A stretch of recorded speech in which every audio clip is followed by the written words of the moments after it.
Great year for sports for Ellwood City, Pennsylvania, where the Fighting Wolverines of Lincoln High School challenged for the WPIAL Class AA crown. The man who led the charge to Three Rivers Stadium, a former Wolverine himself, head coach Carl Flory. The 1987 football season is one which I will long remember. And, these memories will always be precious to me. But, I got to be very thankful to many groups of people, support groups, that made the season possible.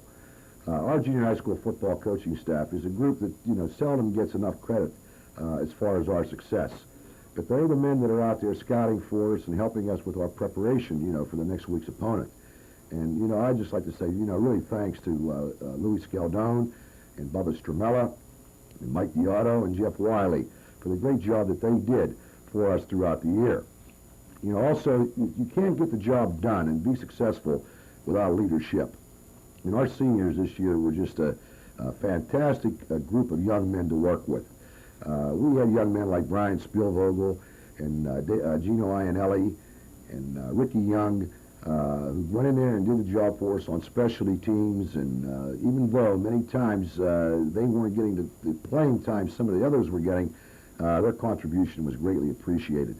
And then you had a fine group of people under the leadership of Patsy Tomasetti, heading up our equipment and managerial crew. And Patsy's group, Patsy along with Harry O'Neill and Frank Zadalak and the Chinchy brothers and Brian Pulling, really did the job for us, and they were always there when we needed them. And, we really appreciate that, fellas. Also, I have to thank, the school board and the faculty and the administration for the support that they offered us throughout the season, along with a woman who dedicated a lot of time, Sandy Strite, along with a beautiful bunch of girls, Sandy's cheerleaders, who were always there offering the support that we needed. And behind a football team, along with the cheerleaders, you have the band. And Paul Brandt and the Fighting Wolverine band went out there every week and performed for us and offered us a great deal of inspiration. Two special groups, though, the football mothers and the Go Blue, were always there. The football mothers couldn't do enough for us. And, I think sometimes some people don't understand the sacrifices that you women make and you men make in the Go Blue Club towards our program. And we are forever thankful for you. And, down deep inside, your sons love you, but, also we'd like to express our love and affection towards you because, we couldn't do the job that we do without the efforts that you put forth. And when the whole thing is over, as a head football coach in 1987 was a great year for all of us.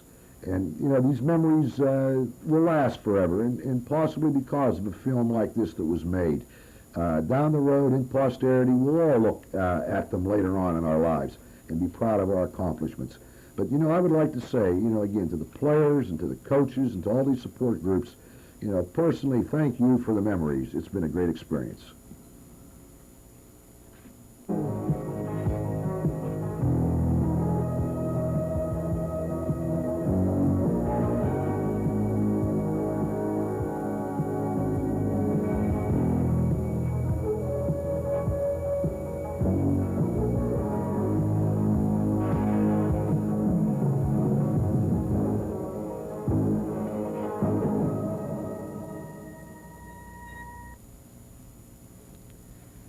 In May of 1987, I probably had one of the toughest decisions I had to make in my life, and that was after resigning at Riverside and giving it some thought about what I was going to do, with my life as far as coaching.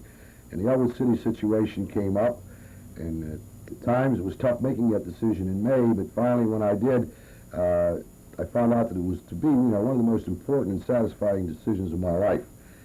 As a coach, you often wonder about when you make a move, if the move is a good move or not. And, Ellwood City had played a couple of great years of football. And the team in itself, that was coming back was one that had kind of been the team that they had been building. We only had one offensive starter coming back and one defensive starter. And, going in with a new system and a new philosophy, it was quite a challenge for me. But, the thing that I did find out was that I was able to put together a staff in which most of the staff had been on on the Ellwood City Wolverine Fighting Wolverine staff for the past couple of years. And they really made my transition an easy one. And I've said this to many people before. I've been very, very fortunate, to come up with coaches like Nick Lamenza and Tony Petricola and Gary Lagana and Bob Timmerman. All these guys played a very, very important role in the success that we had. It's hard to sit back in the preseason and try to guess how many games you're going to win. And I never got caught in that kind of thinking in my life. And the only thing that I had hoped for was that, we were going to be a better football team every day that we went on a field. And fortunately for us, we were able to put together, what turned out to be the most successful season in Ellwood City history. The 11 wins represented more than we ever had. And also going to the WPIL finals was the first time that had been done since 1944. But the thing of it was that these men, Coach Petricola, Coach Lagana, Coach Lamenza, Coach Timmerman, were really very, very supportive of the philosophy that I came in with, and it was different. The philosophy was different, and the offensive and defensive scheme of things was going to be much different, and we spent an awful lot of time together. And I'm very thankful to these men because I know that the job could not have been done if I didn't have their fullest cooperation.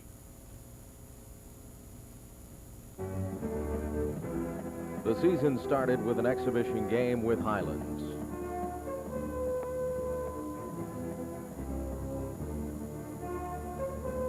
After the Wolverines punted, after their first possession, Highlands took the ball on offense, but not for long.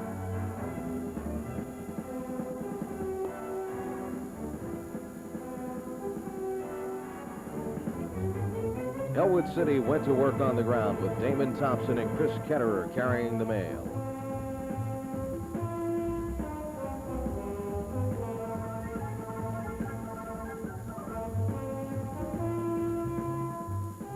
But Highlands defense knew how to create turnovers of their own as they popped quarterback Ketterer on this fourth down play.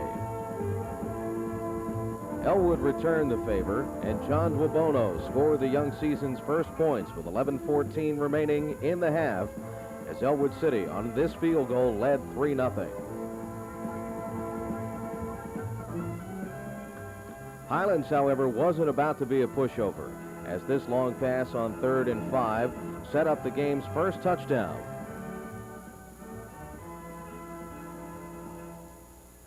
At halftime, Highlands 7, Ellwood City 3. In the third period, a hard tackle by the Wolverines forced yet another turnover.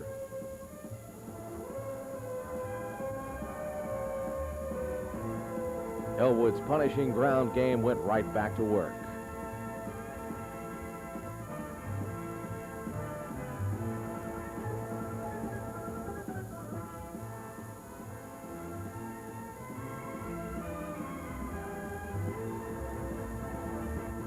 After some pressure defense, Highlands worked the ball deep into Ellwood City territory as the third quarter came down to an end.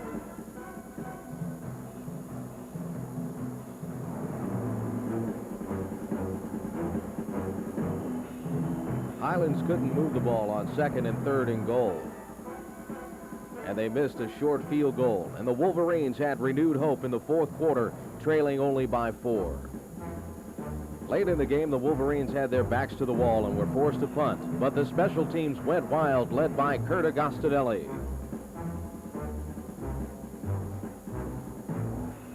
After a penalty, the Wolverines had the ball 1st and 20 and went upstairs. Chris Ketterer hit Mark Jones. Then Nick Perry flew into the end zone with less than a minute remaining, and the Wolverines win the first game of the season.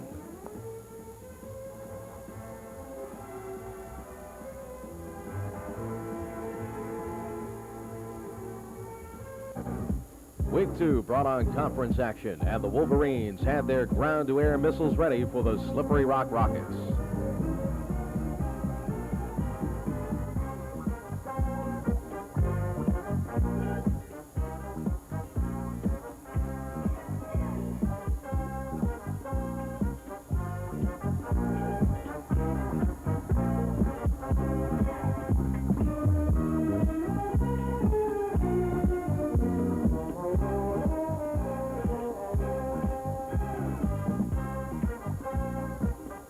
A punishing special team strike by the Rock forced an early Ellwood City turnover. On this pass over the middle, Slippery Rock scored what would prove to be their only touchdown of the game. The Rockets then self-destructed and gave Ellwood City a golden opportunity from the 1-yard line.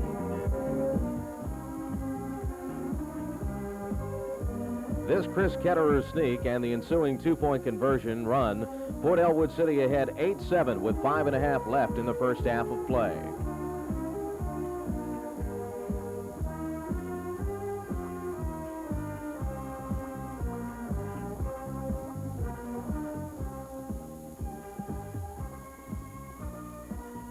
The tough Wolverine defense then stuffed the Rock and got another takeaway.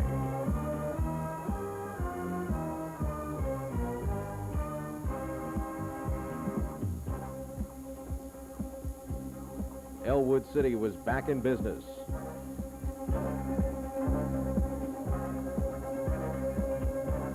Kicker John Duobono booted a 35-yard field goal to take an 11-7 lead at halftime. Wolverines on top.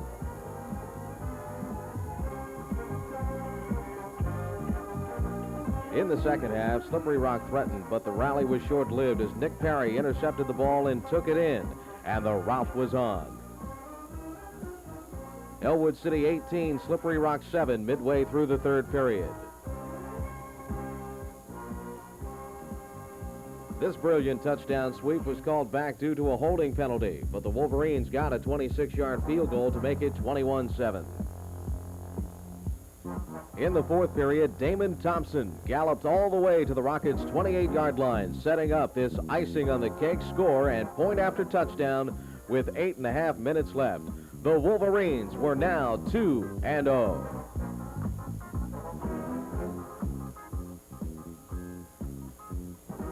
Even on paper, the game between Ellwood City and Mars looked like a mismatch. And when they tightened up the chin straps, the Wolverines proved the predictions proper, as the Planets were no opponent at all.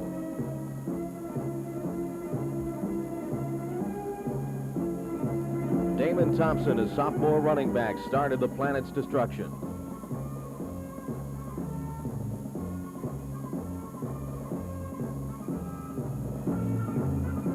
Then Chris Ketterer hit Thompson on a sideline pattern to the right, setting up his own touchdown run to the opposite side of the field.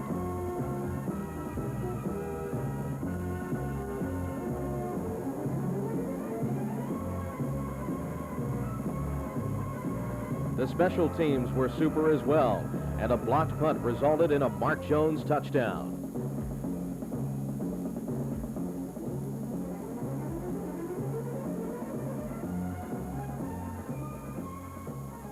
Thompson then went back on the muddy ground. And Chris Ketterer surprised everyone by hitting tight end Tom Morgan with a TD pass.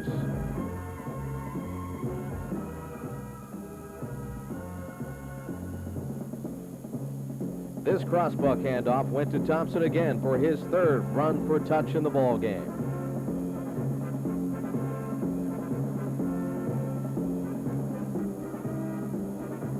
It seemed like everyone was going to get into the act on this night as John Compa picked off this Planet's pass, setting up a short touchdown romp by John DeLuca.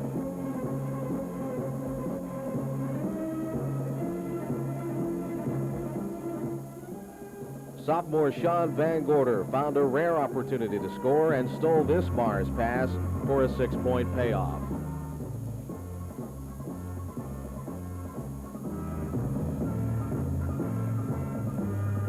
The blue and white wasn't quite finished as Jay Patrick dashed to the end zone off the left side.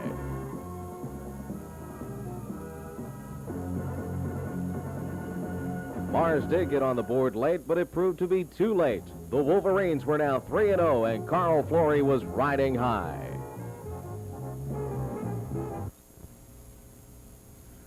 Just as it was important that the coaches accept this new philosophy, it was equally important that the players accept it. And, you know, probably this was the biggest challenge that I had as far as, you know, hoping that we were going to have a successful program.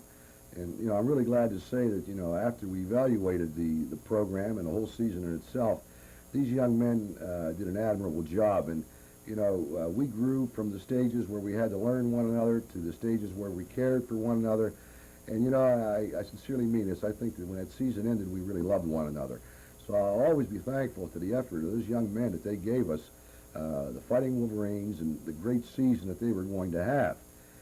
You know, we got into that early part of the season, and after scrimmaging Blackhawk and Carleton, now we had to, you know, get into our first game of the year, and the first opponent was Highlands, and they were you know, a AAA football team that had a great reputation for being able to throw the ball and run it equally well.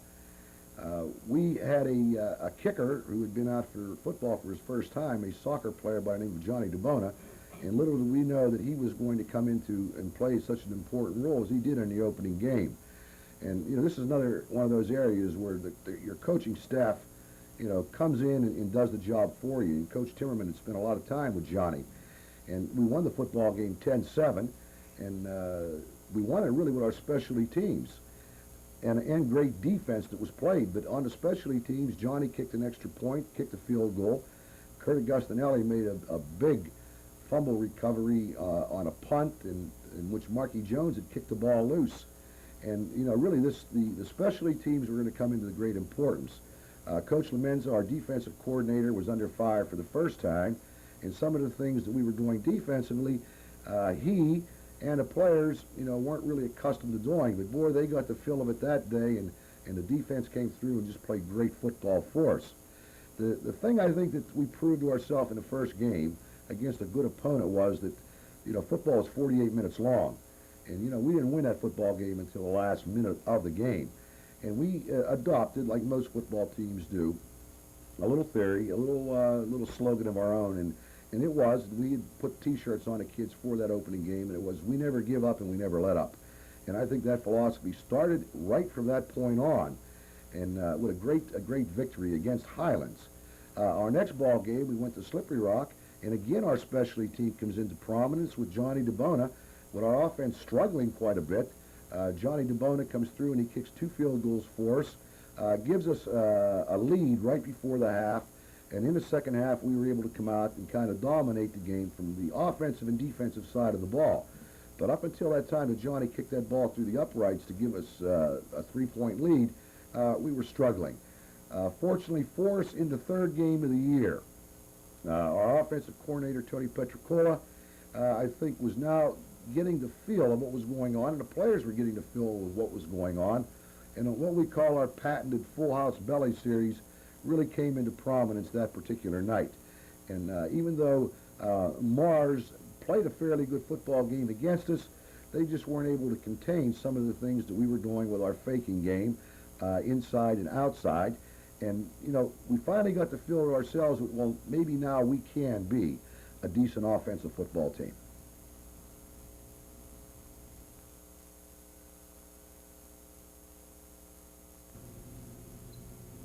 We knew going into the season that we had a big challenge ahead of us offensively because we had 1 returning starter and 2 other kids that played part-time.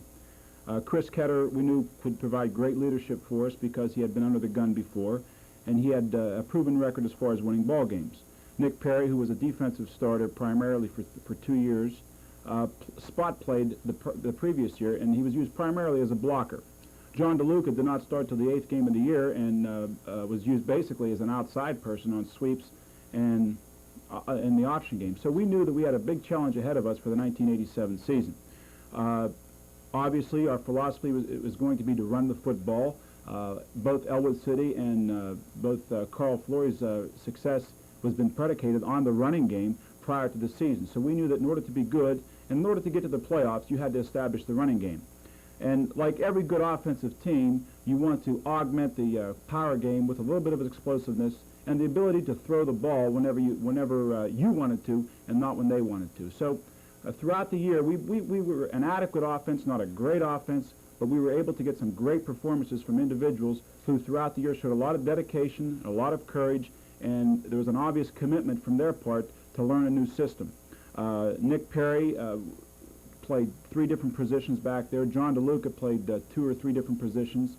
Chris Ketter, hampered by injuries most of the year, showed a lot of courage, and I can think of the Highlands game and the Beaver Falls game where he made some big runs.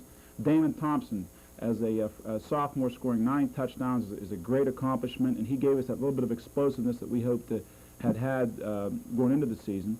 And of course, you had guys like Jay Patrick, who, when he was asked to block, did a tremendous job, and when John DeLuca got hurt, come in and did a fine job running the football. Mike Lebinsky, a part-time back who came on the field and was a great blocker. And you had kids like Marky Jones and Andy Beatrice, who had a couple of big ball games for us that really gave us an opportunity to rest the other kids and save them for the playoff stretch. So all in all, we feel that the offense was adequate this year, and they made some big plays.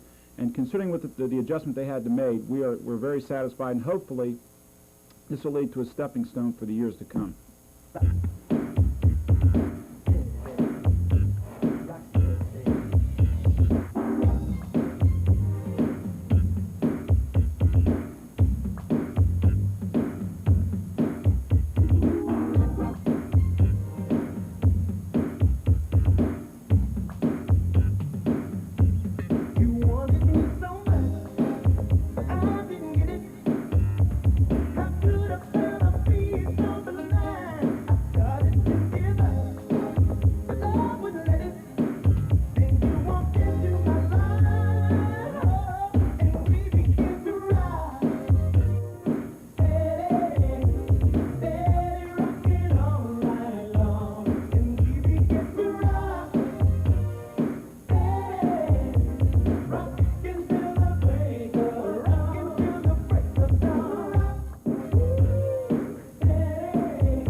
After going 3-0 in our first 3 ball games, we were now getting into a more challenging part of our schedule. We had to play New Brighton, and we had to play Beaver and Center in the next 3 weeks. And as we all believe here, some of the best football played anywhere in the country is played right here in Beaver County. And we felt that we had passed our first test in the first 3 games, but the big one was that we were going to have to travel down to New Brighton and play a tough New Brighton football team.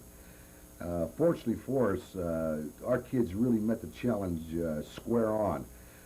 In the first half of the ball game, our defense was just superb as far as turning the football over, and it gave our offense a great opportunity to score from good field position. And the score, I believe, at halftime was like 27-0, and eventually we were going to put 40 points on a board. And it was just going to be one of those football games that, as a head coach, when I came back and tried to evaluate what we had done, we met our first big challenge on the road, and we were successful at it. But our quarterback, Chris Ketter, had offered an awful lot of leadership that particular night, and Johnny DeLuca coming out of the backfield catching the football, and Nick Perry and Damon Thompson running the football behind our line, and our line was really now starting to develop. Billy Caputa at offensive center was becoming a dominating force. Our 2 guards, Kurt Augustinelli and Rob Gatto, and our 3 tackles that we used, Jeffrey Hand, Jeff Lindner, and Mike Lebinsky, along with our tight ends, Tommy Morgan, and also Jason Timmerman, and our split end, Greg Barbario. And Greg came through in that particular game with a real nice catch on a play-action play that gave us a big touchdown. So we had a pretty good feeling about ourselves coming home from New Brighton. The defense was starting to gel. Coach Lemenz's efforts were really going to work, and also Coach Lagana's efforts with the front four. And those front four people we're going to develop from this particular point on is probably as tough a four as you would find in AA football. Robbie Gatto, a superb offensive nose guard, along with Kurt Augustinelli, and the three tackles that we used were Lindner and Lebinsky and Hand. And Coach Timmerman had worked hard with our defensive ends, Jay Patrick and Sean Van Gorder, and the secondary was really starting to develop. Marky Jones was becoming a real hitter, a real inspirational player. Johnny Compa, the only senior, was offering great leadership. We found ourselves with Jason Timmerman, a sophomore, and we were starting to use Johnny DeLuca at that spot also. And Damon Thompson was surfacing as a great pass defender. Our only returning starter back defensively from the previous year, Nick Perry, had been moved to inside linebacker, and Nick was starting to get the feel for the game. So it was starting to come. We had a good feeling about ourselves, knowing that we could go to Brighton and come back with a big victory. Following week, we knew we had our hands full. I mean, Beaver was coming to Helling Stadium. And again, you know, great football played at Beaver. And Ellwood had been fortunate to have defeated them the year before. And again, you know, they came back with the idea, the great rivalry type thing was going to display itself and showcase itself. And it became really a defensive battle. We lost a football game 14-7 in a game that I'm not saying that we outplayed Beaver, but we could have beaten Beaver. We broke down a couple of times on defense, and they capitalized on it, and they made long runs against us. Our offense, we had some trouble moving the football against a great Beaver defense. But we got a great effort from Ketter out there again and Johnny DeLuca, and we hung in there, and it was one of those ball games that we could have won or could have lost. But unfortunately for us, we lost a football game. But it's still, down deep inside, when I look back on it and trying to evaluate it, it still showed that we had character. We didn't give up. We were in there battling to the end, and I knew that if we could rebound the next week against Center, that we had a legitimate shot at being a dominating team, a contending team in our conference. And we did that. The kids showed their character. We went down to Center playing against a tough Center football team, and in the first half, Center gave us all we could handle. There was no doubt about it. We had a very difficult time moving the football, but our defense was hanging in there and playing pretty tough. And the second half, when we came out in that football field, we were pretty inspired to play. Center had been a little more inspirational than us in the first half, but in the second half, in that third quarter, the end of the third quarter, and the beginning of the fourth quarter, the Wolverines were like a machine out there, and we were hitting on all cylinders, both offensively and defensively. And really what it was going to do was going to put us in a position that after 6 weeks into the season, we as a coaching staff could sit down and evaluate ourselves and say to ourselves, we have a pretty good football team. It remained, 4 important games remained on our schedule, but I think we had the confidence in the players. The players had confidence in us that we would be able to meet the challenges down the road.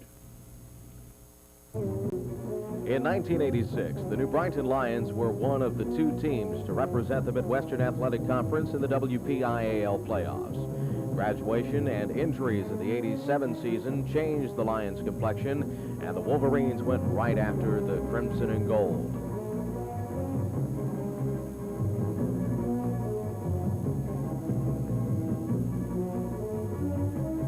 Ellwood City's punting team may have pulled off its best play of the season, nailing the Lions down at their own 1-yard line.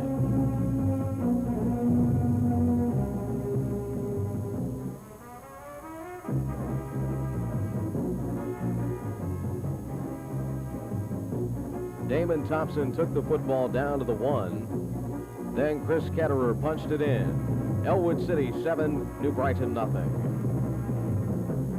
New Brighton quarterback Dave DeMarco went to the sky, but Ellwood's John Compa had other ideas.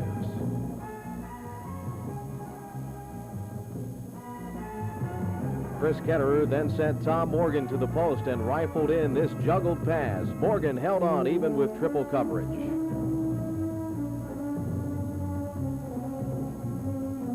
Ellwood City led New Brighton 14-0 when the Lions bobbled this bad snap from center. Big O went back to work for the Wolverines.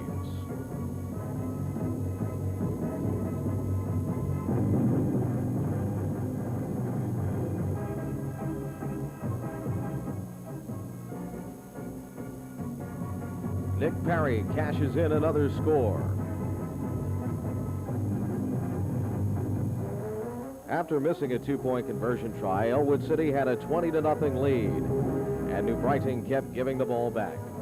With 55 seconds left in the first half, the Wolverines took a 27-0 lead with this Chris Ketterer to Greg Barbario pass to the left flag. Would the Wolverines let up in the second half?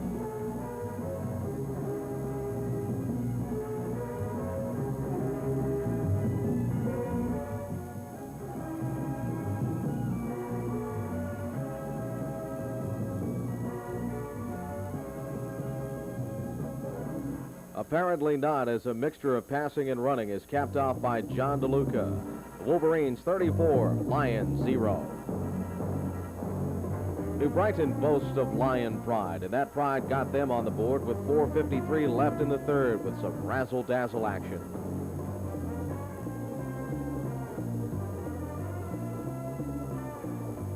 And another long bomb to set up yet another New Brighton score.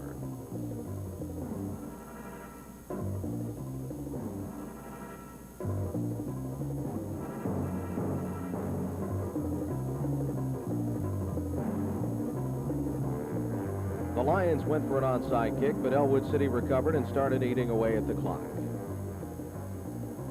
The Wolverines ended up taking a 40-12 advantage with just about 5.5 minutes left in the ball game.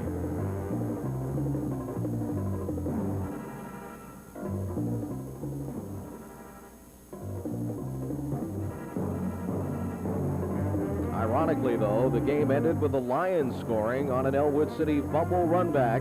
But by then, Ellwood not only had bagged a Lion, but also its 4th victory of the season. The Ellwood City Wolverines Beaver Bobcats game was one that fans had waited for the entire first half of the 1987 season. Both teams were 4-0 and ranked among the WPIAL's best.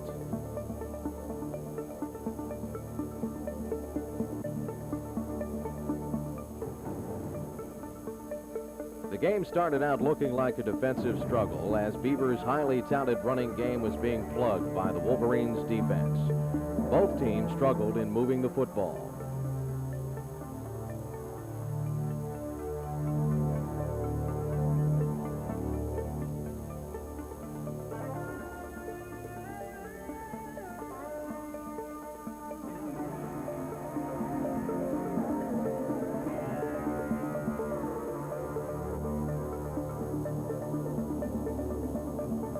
Finally, Beaver quarterback Jeff Kelly discovered an opening and hit fullback Jeff Nickel out of the backfield with a pass that later set up a Tom Koss run down the left side.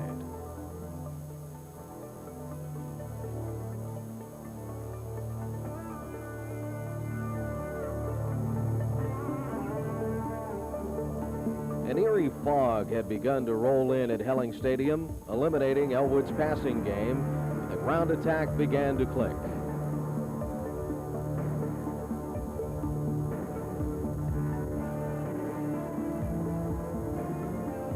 However, as the fog thickened, so did Beaver's defense.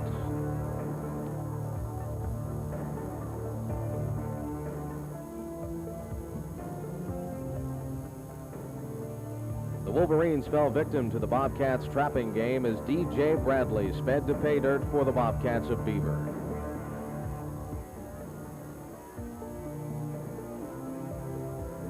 But Coach Carl Flory and his staff apparently spotted a weakness in Beaver's secondary, and they went at it. They sent John DeLuca right into the heart of that weakness. Ellwood City's offense was now in gear and headed for pay dirt again.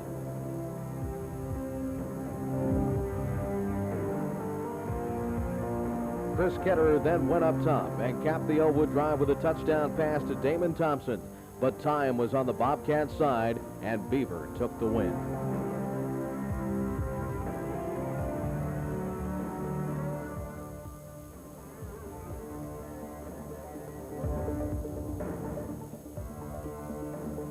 Carl Flory wanted to put the Beaver game out of the Wolverines' minds.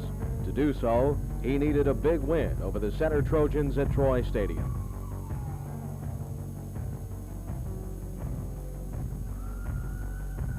In the first half, the Trojans moved the ball well.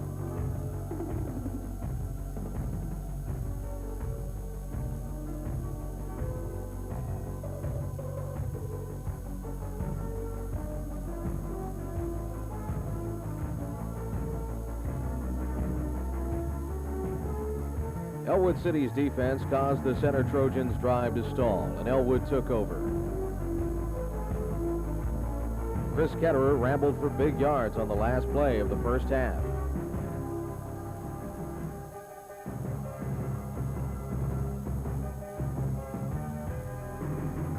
Then he sent this swing pass to number 20, John DeLuca.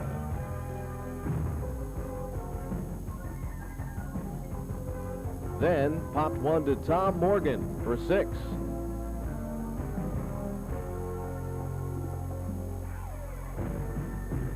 On its next possession, Ellwood City ran the ball with Damon Thompson, ripping up big yards.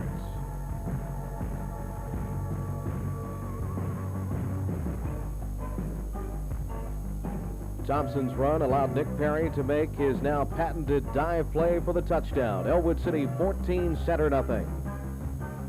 Center got the ball back, but look what I found.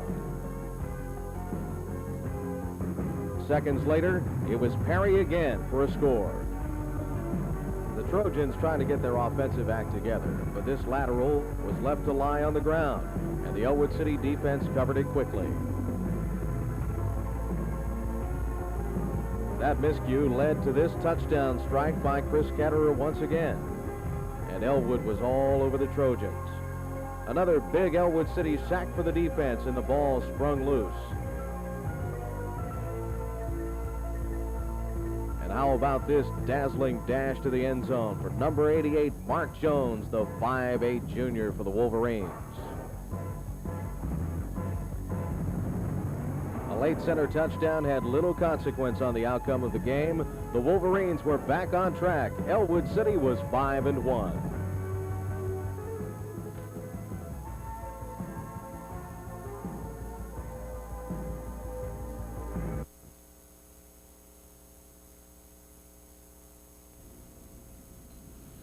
I think going into the season, as a coaching staff, there are a couple of questions on our mind defensively. One was whether the kids could adapt to the new system, and the other was whether or not we could get the type of player we wanted to play defense, since we only had really one defensive starter back from the prior year. I think it's a real tribute to the kids and the coaching staff that they came through, learn a new system, and also that some of the younger kids without experience came through for us defensively, because as you know, during the season, we were really good at causing turnovers and getting an interception, making a fumble recovery, blocking a punt when we had to. The type of defensive philosophy we have here at Ellwood now is kind of one to kind of bend and not break, but at the same time to try to pin the offensive football team in its own territory and get a turnover, get the ball back for the offense. As a defensive team, we started three sophomores who had really never played before. In our secondary, we had one senior without experience, one junior without experience, and 2 sophomores. We had a sophomore defensive end, and our other defensive end had played a lot of football, had not started, and our interior line really didn't play much defensive football either. I think it's a tribute to our coaching staff, Gary Lagana, Coach Timmerman, Coach Petricola, that we were able to develop such a good defense.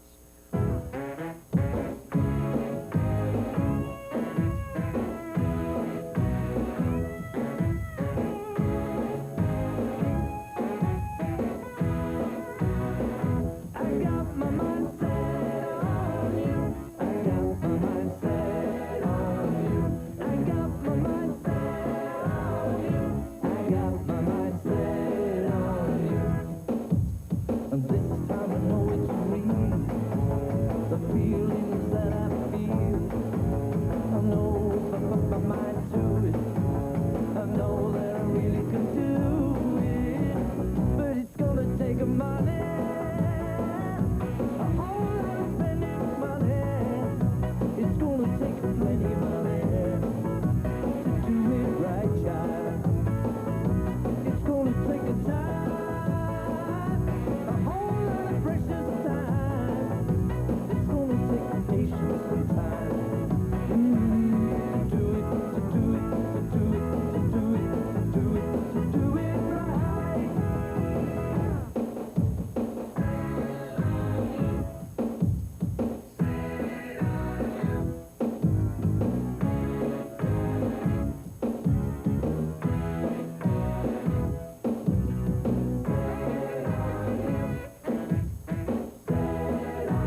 every football game that a team plays is an important football game. But going into the Beaver Falls game, we knew that it was very, very important for us to win at Beaver Falls.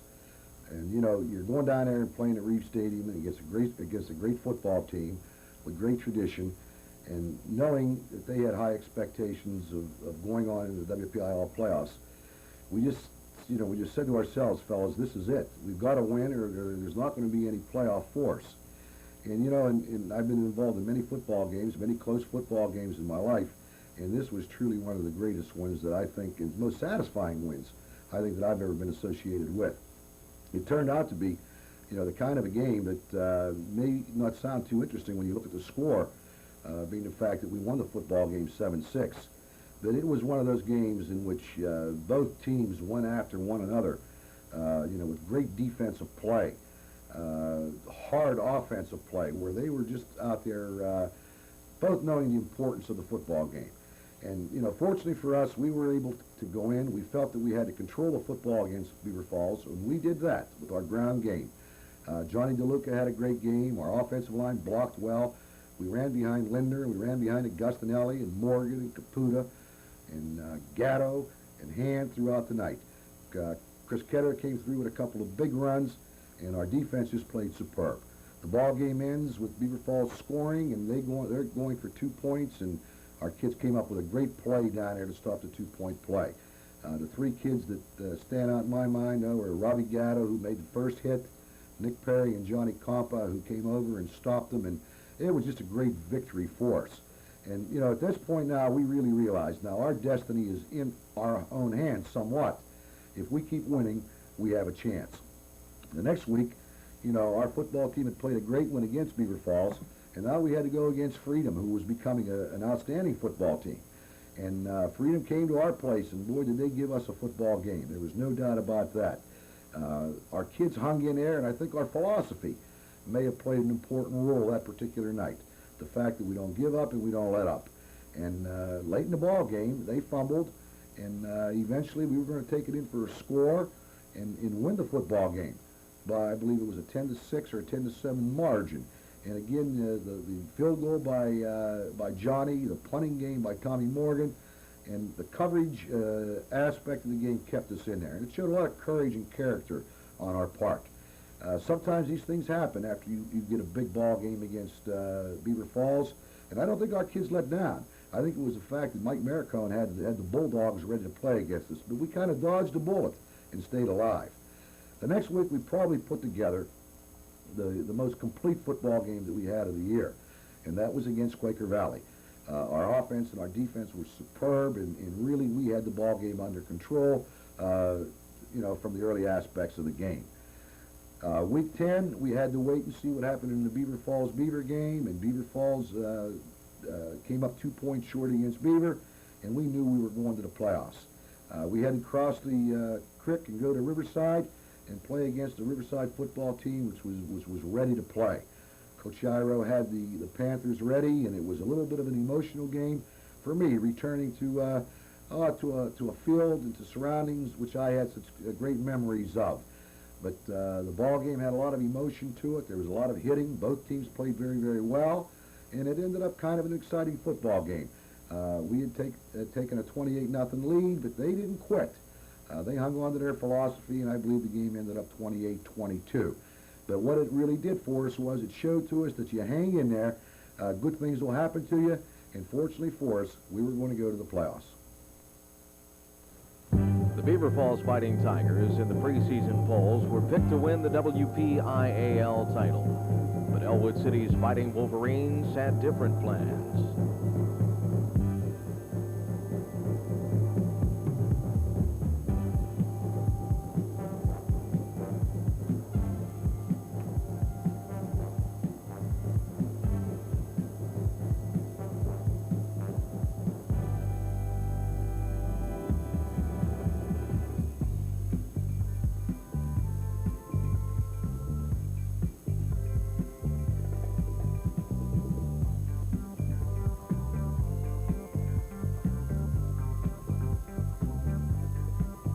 Beaver Falls and Ellwood City have been playing each other in football since the early 1920s. The 1987 matchup may have seen the hardest hitting action in the series history.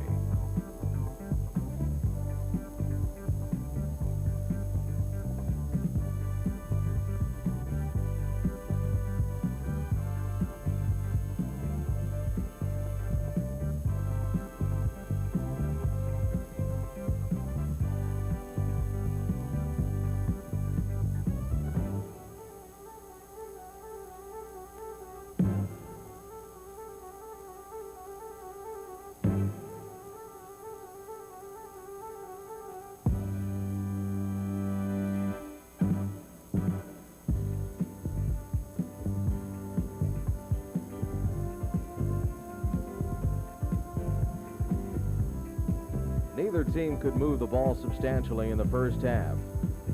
And at halftime, the score, Ellwood City nothing, Beaver Falls nothing at Reeve Stadium in Beaver Falls.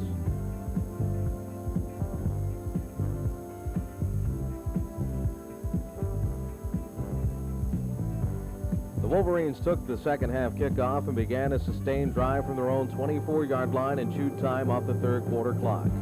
Later, John DeLuca scored the game's first points on this dive from the one with just 9:33 left in the contest. John Dwabono's kick was good. Ellwood 7, Beaver Falls nothing. But the Tigers mounted a comeback with quarterback Sean Andreas and receiver back Dan Bozick moving the ball downfield.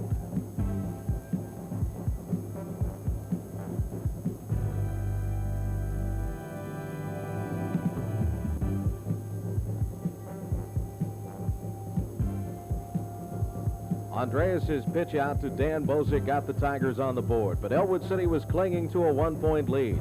The Tigers have had problems all season kicking PATs, so Coach Bob Blythe decided to gamble for the two-point conversion.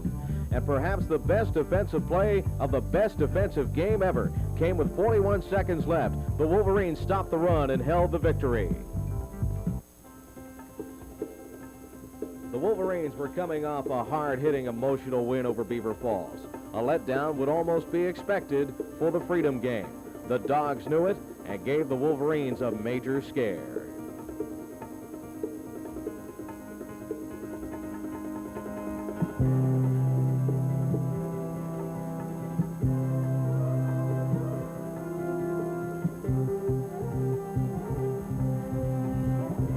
The Wolverines got the ball moving on the ground.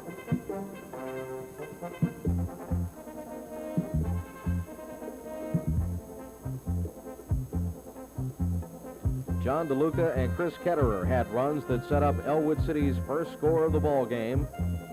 A 16-yard field goal by John Dwabono. Just inside the second quarter, Ellwood led Freedom 3-0.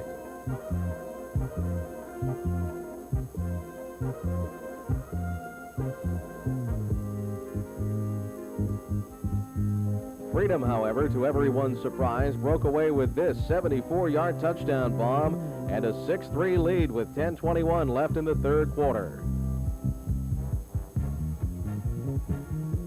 The lead was to be short-lived as the Bulldogs fumbled the ball away and perhaps the win as well in the fourth quarter.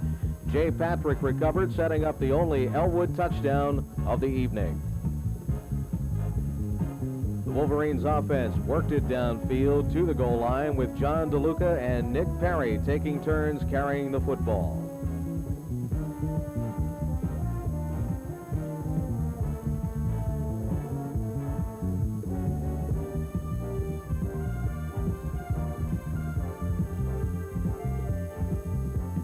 With just 5 minutes, 3 seconds left in the contest, Chris Ketterer went under center and plowed through for another Ellwood City victory.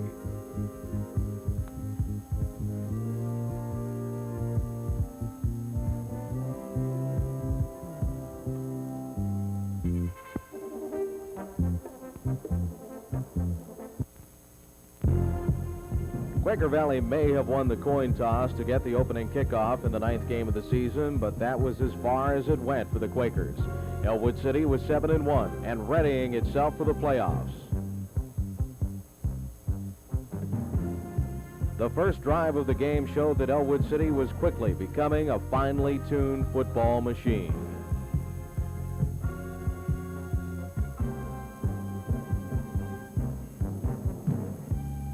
Nick Perry countered his way into the Quaker Valley end zone.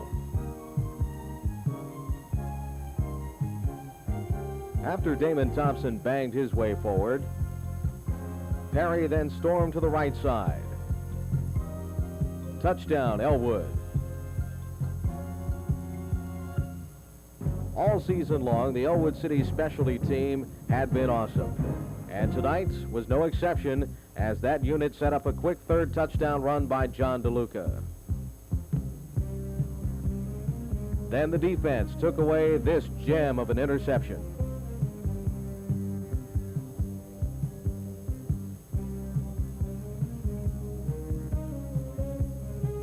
A bit later, Damon Thompson hauled in this beauty from Chris Ketterer. Another 6 for the Blue. The Wolverines couldn't help but pile on the points against the hapless Quaker Valley Quakers.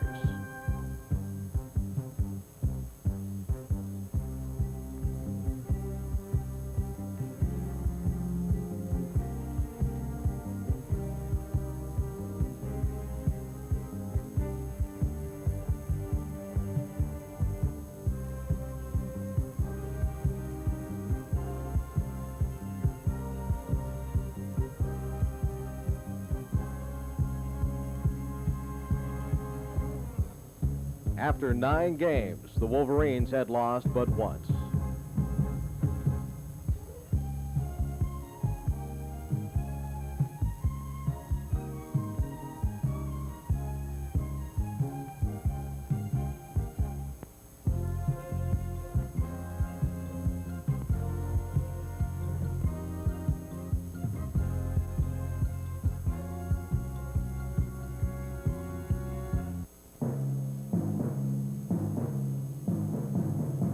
The Ellwood City Wolverines were 1 game away from the WPIAL playoffs and a trophy.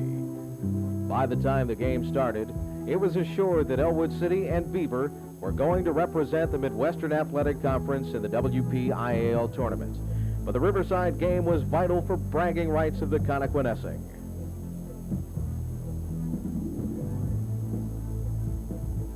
Carl Flory had retired as the Panthers coach after the '86 season, only to unretire to return to his alma mater, Ellwood City's Lincoln High School. Both teams came out fighting tooth and nail.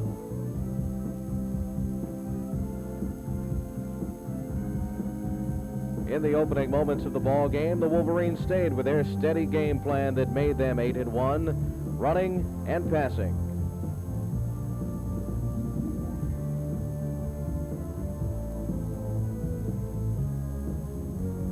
Then Nick Perry found a gaping hole in the Riverside defense.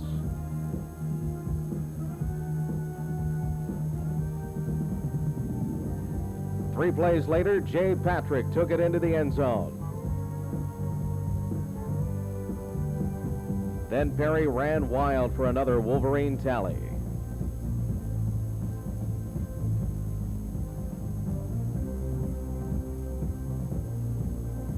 Ellwood City was going right back to work. Jay Patrick spinning and weaving for another big yardage gain. Andy Beatrice set up the Wolverines' next score. This was Patrick's second touchdown of the game that put the Wolverines up 21-zip. On the ensuing kickoff, the Riverside Panthers got a great return deep into Ellwood City territory, but a tackle by Jim Scaldone saved a touchdown.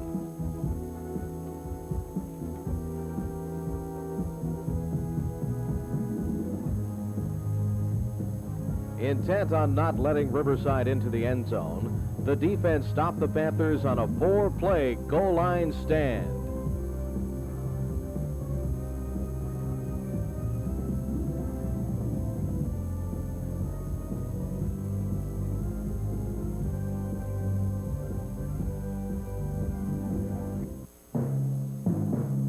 Then the offense went back to work.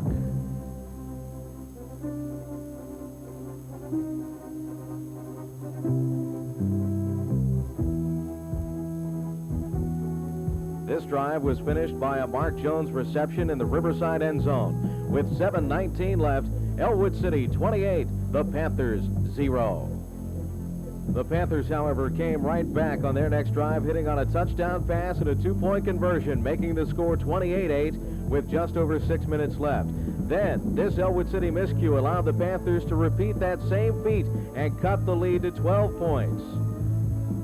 After Ellwood covered an onside kick, the Wolverines moved the ball to the 45-yard line but fumbled again. The Panthers poured in another score with just 16 seconds left. However, the Riverside comeback came up a little bit short.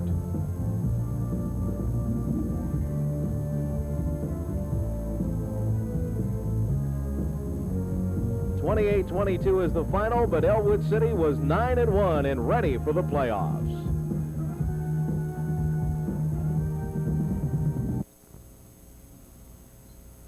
Every high school football team in western Pennsylvania sets a goal for itself in preseason. And, you know, that's to go to the WPIL playoffs. And fortunately for us, you know, we met that goal. And it was a great thrill and a great opportunity for us to be a playoff team. Our first opponent was Charleroi, and, you know, they had come out of a pretty good league down there. We didn't know a whole lot about them, but our scouts had done a good job, and they came back with some material. And what we felt was the fact is, were we going to be able to move the football game against them? They had a great defensive football team. They had a good offensive football team too, but it was the defensive football team that had us most concerned. And we went down in that football game, and they scored first against us. And really, you know, our kids showed their character again, and they hung in there. And fortunately for us, we were able to get a couple of scores in the first half to come back and go in with a 14-7 lead. In the third quarter, late in the third quarter, I think the Wolverine Fire really started to take over. Our strength on the offensive line, our strength on the defensive line was starting to show. And, you know, fortunately for us, we came back with a 35-7 victory. Again, a great opportunity for our players to advance into the semifinals of the WPIAL. The playoffs began, and the Wolverines traveled to Charleroi to meet the Cougars on their home field.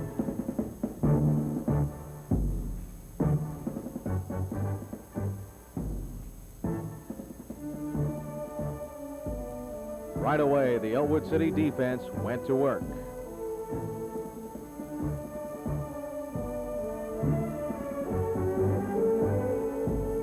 After this penalty for an illegal block, Charleroi had to go to their wide-open passing game.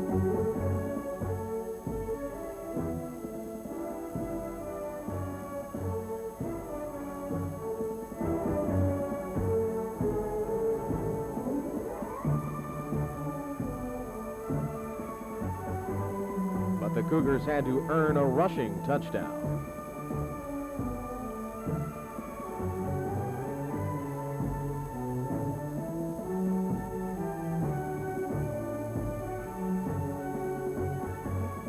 On the Cougars' next possession, the Wolverines' Big D started playing takeaway, headed up by nose tackle Rob Gatto. On 1st and 10 from the Charleroi 19, Damon Thompson found a big hole. Ellwood City then kicked off to the Cougars, and on 1st down, Sean Van Gorder covered this loose pigskin. And Nick Perry tore up some rushing real estate.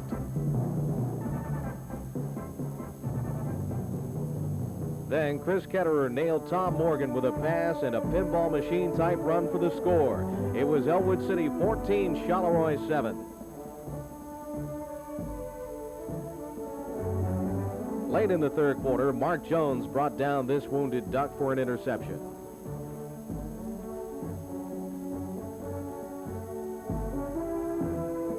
Possibly taking a page from Charleroi's playbook, Ellwood City winged this option aerial connection to Greg Barbario, and with 10:35 left, the blue and white was comfortably ahead 21-7.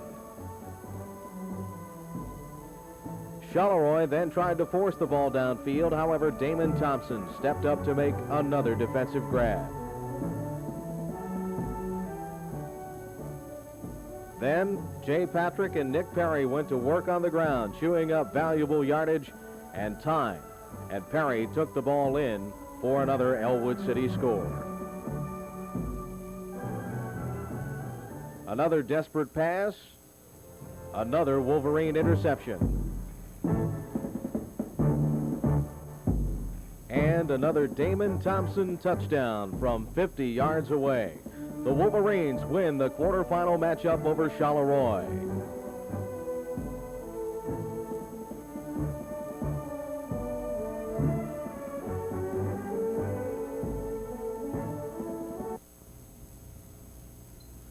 We knew that our opponent in the WPIL semifinals from Borough was going to be a very, very difficult opponent. They were the defending WPIL champions, and they had a great ball club. We were going to meet them at North Allegheny High School on a kind of a day that most people would have felt more comfortable sitting home with something warm to drink. But again, our kids, they showed that character that it took to go out and play under adverse conditions and come back with a victory. And, it was one of those victories that, that you'll long remember, because I don't know of too many football games where the final score is 2-0. But it showed again that the Wolverines were for real. We had set a goal earlier that week that we wanted to be practicing on Thanksgiving Day. And what a job our defense did. They had blocked the punt, which led to the safety, the 2-0, the 2 points that we were going to need for victory.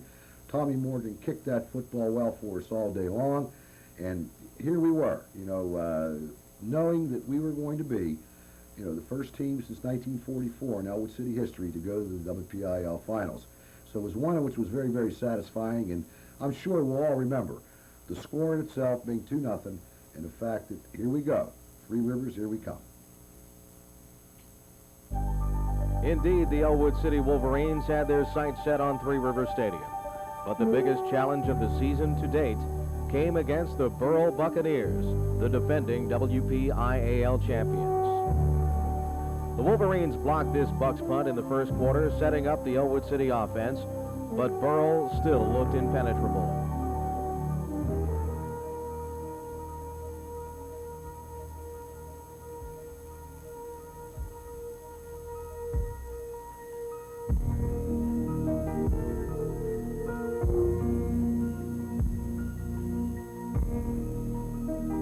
Ellwood City turned the football over on downs, and the Bucks were back in business until they lost a fumble.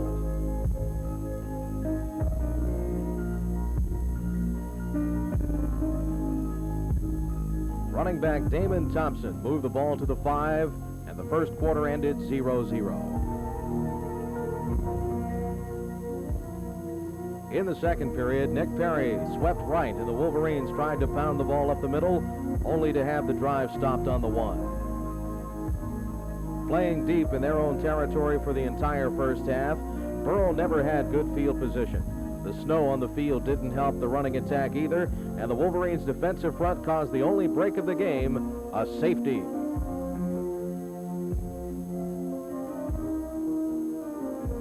Final score 2-0. The Ellwood City Wolverines were on their way to Three River Stadium.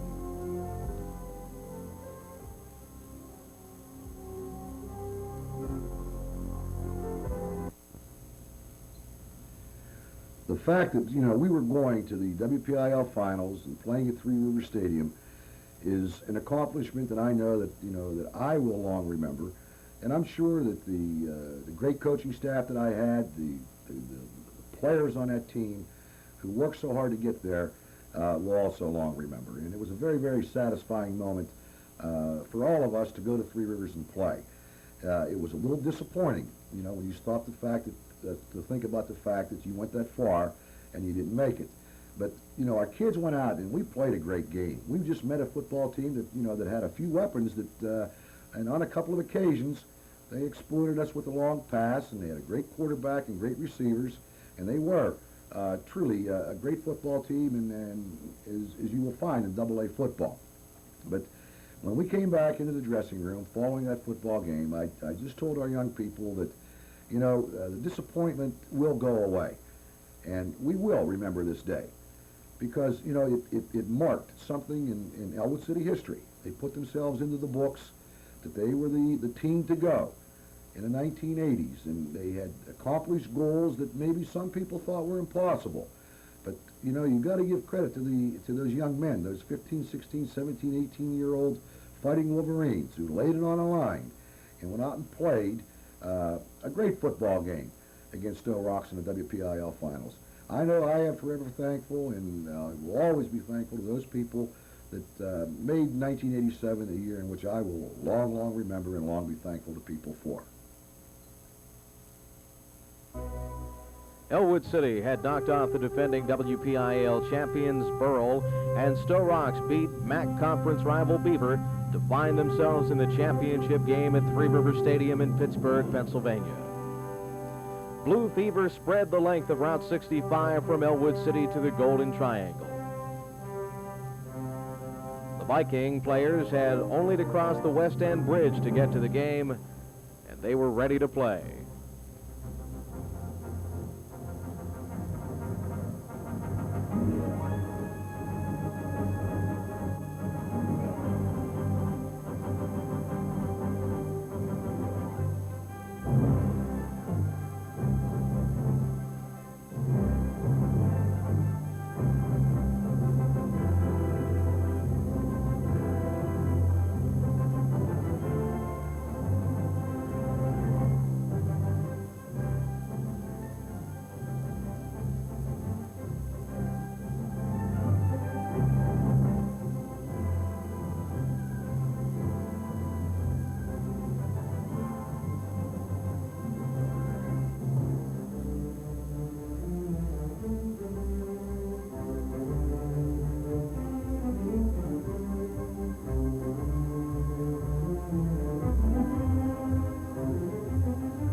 After working its way downfield, Stowe Rocks had the ball 4th down and 1 and got a hard-earned score.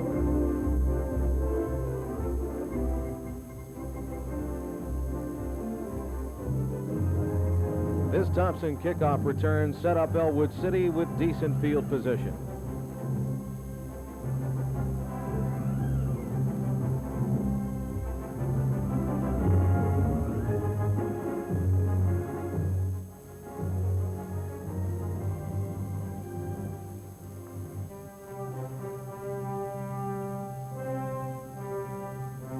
But after only one series, Stowe Rocks got the ball just shy of midfield as the first half came to a close.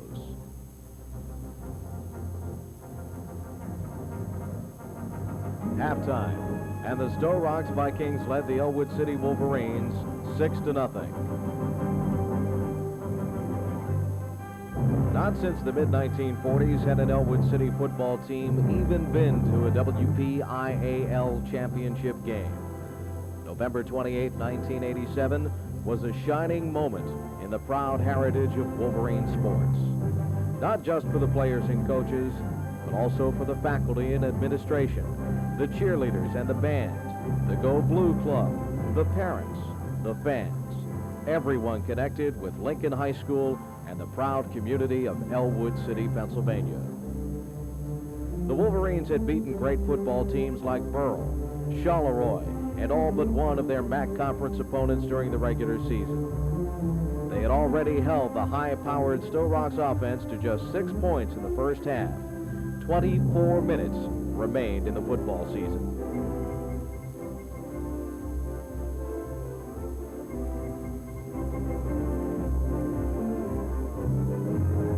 On the second half kickoff, the ball bounced in Ellwood City's favor.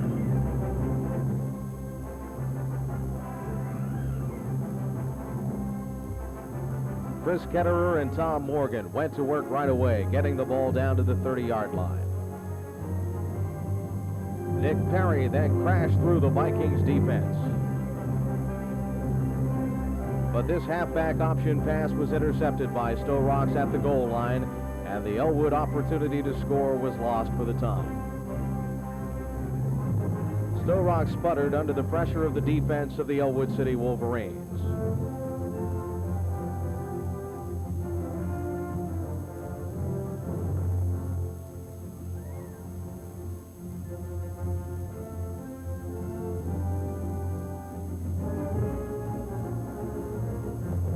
Ellwood City again got a chance, but this day, championship day, was to belong to the Stowe Rocks Vikings.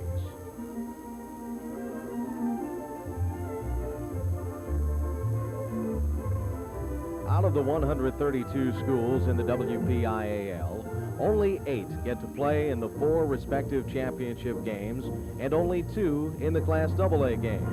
In 1987, the Ellwood City Wolverines were there, taking the silver trophy in Class AA.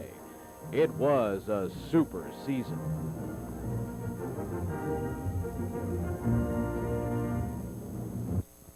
Now I had the time of my life.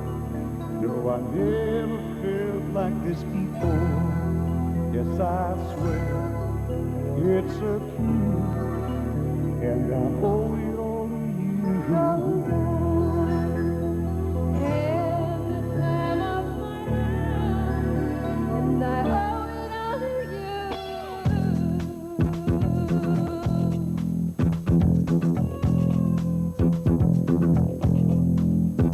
I've been waiting for so long, now I finally found someone to stand by me. Saw the writing on the wall as we felt this magical fantasy. Now with passion in our eyes, there's no way we could disguise secretly. So we take each other's hand, 'cause we seem to understand the urgency. Just remember, You're the one thing I can't get enough of. so I'll tell you something. This could be love, Because I had the time of my life. I never felt this way before.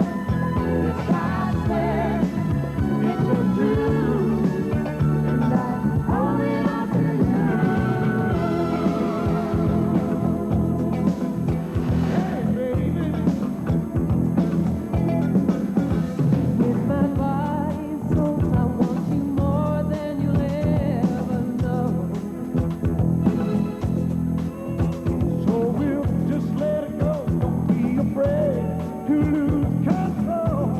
No, Yes, I know it's on your mind when you say, stay with me tonight.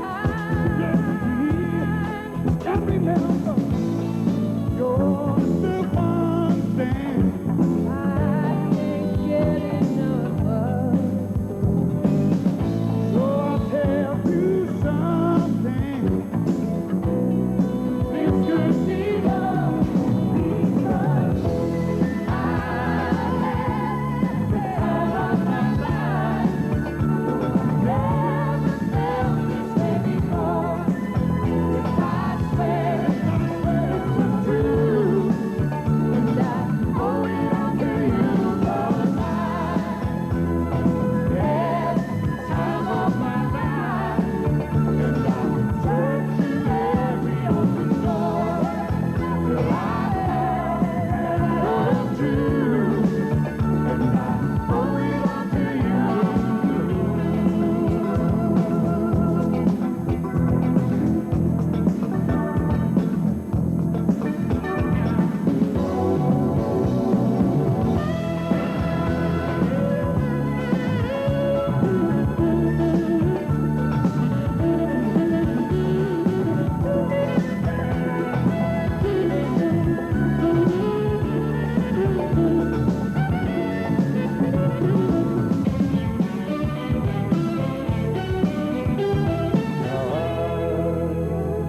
Had the time of my life.